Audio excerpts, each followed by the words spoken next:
She had nothing but a heart full of love and 3 hungry mouths to feed. Every night, old Grandma Alzira placed empty plates on the table and whispered, "Dinner will come." The neighbours thought she was losing her mind. No job, no food, no help.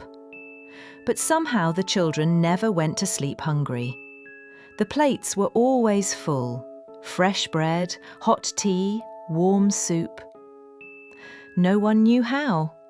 And when asked, the children would just smile and say, "The lady from the window brought it." The window? There was nothing outside but a dark garden and silence. One night, a social worker followed the smell of food and found the house completely empty. No stove, no groceries, just one notebook filled with shaky handwriting. At the top of every page, "Thank you, Jacinta." Jacinta. That name hadn't been heard in years.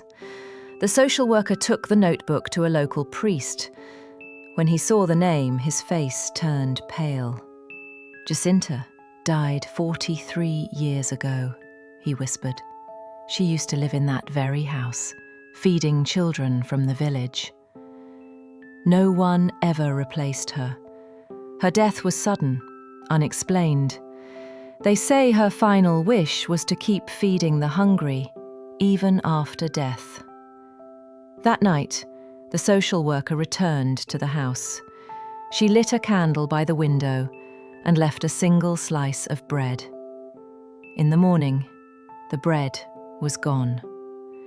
But written on the window's foggy glass were the words, "I remember."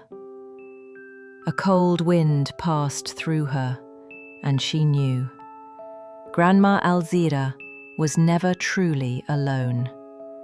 Something sacred, something eternal, had been watching over those children.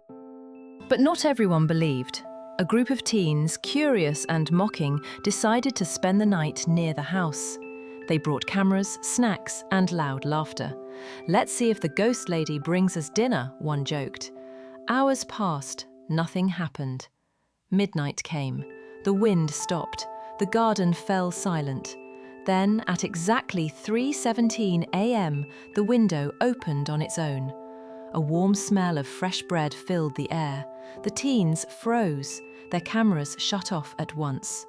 One of them, trembling, saw a figure standing inside, behind the curtain, a woman in white holding a basket.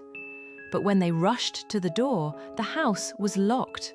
No one inside. Yet on the porch, 6 bowls of hot soup waited for them, steaming. A note beside them read, "Don't laugh at hunger."